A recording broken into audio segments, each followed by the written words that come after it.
ଆସନ୍ତୁ ଆଜି ଜାଣିବା ହନୁମାନଙ୍କ ଶରୀରରେ ସିନ୍ଦୁର କାହିଁକି ଲଗାଯାଏ। ଭଗବାନ ହନୁମାନ ଭକ୍ତି, ଶୌର୍ଯ୍ୟ ଓ ଶକ୍ତିର ପ୍ରତୀକ।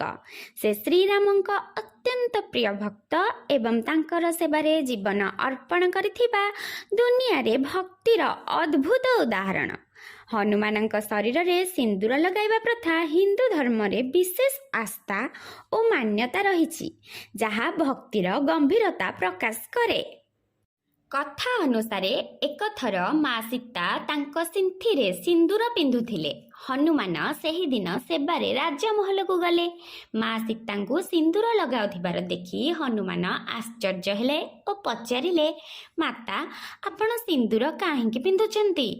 ମା ସୀତା ସ୍ମିତ ହସି କହିଲେ, ଏହି ସିନ୍ଦୁର ମୋର ସୌଭାଗ୍ୟର ପ୍ରତୀକ ଏବଂ ଏହା ମୋର ପ୍ରଭୁ ଶ୍ରୀରାମଙ୍କ ଦୀର୍ଘ ଆୟୁ ଓ ସୁସ୍ଥତା ପାଇଁ ଲଗାଯାଏ। ଏହି କଥା ଶୁଣି ହନୁମାନଙ୍କ ମନ ଭରିଗଲା। ସେ ଭାବିଲେ, ଯଦି ଜଗତ ଜନନୀ ସୀତାଙ୍କ ସିନ୍ଦୁର ଶ୍ରୀରାମଙ୍କ ଆୟୁ ବୃଦ୍ଧି କରେ, ତେବେ ଯଦି ସେ ସମଗ୍ର ଶରୀରକୁ ସିନ୍ଦୁରରେ ମଣ୍ଡି ଦିଅନ୍ତି, ପ୍ରଭୁ ଶ୍ରୀରାମଙ୍କ ଆୟୁ ଅସୀମ ହେବ।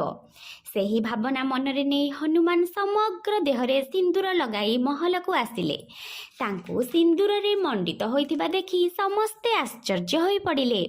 ଶ୍ରୀରାମ କୌତୂହଳରେ ପଚାରିଲେ, ହନୁମାନ, ତୁମେ ଏପରି କାହିଁକି କରିଛ? ଭକ୍ତି ସ୍ନିଗ୍ଧ ସ୍ୱରରେ ହନୁମାନ କହିଲେ, ପ୍ରଭୁ, ମାତା କହିଥିଲେ ଯେ ସେ ସିନ୍ଦୁର ପିନ୍ଧନ୍ତି ଆପଣଙ୍କ ଆୟୁ ବଢ଼େ। ସେଥିପାଇଁ ମୁଁ ମୋର ସମ୍ପୂର୍ଣ୍ଣ ଶରୀରକୁ ସିନ୍ଦୁରରେ ମଣ୍ଡି ଦେଇଛି, ଯେପରି ଆପଣଙ୍କ ଆୟୁ କୋଟି କୋଟି ବର୍ଷ ବଢ଼ି ରହିବ। ହନୁମାନଙ୍କ ଏହି ଅଗାଢ଼ ଭକ୍ତି ଦେଖି ଶ୍ରୀରାମ ଓ ମାତା ସୀତା ଅତି ଖୁସି ହେଲେ ଓ ତାଙ୍କୁ ଆଶୀର୍ବାଦ ଦେଲେ।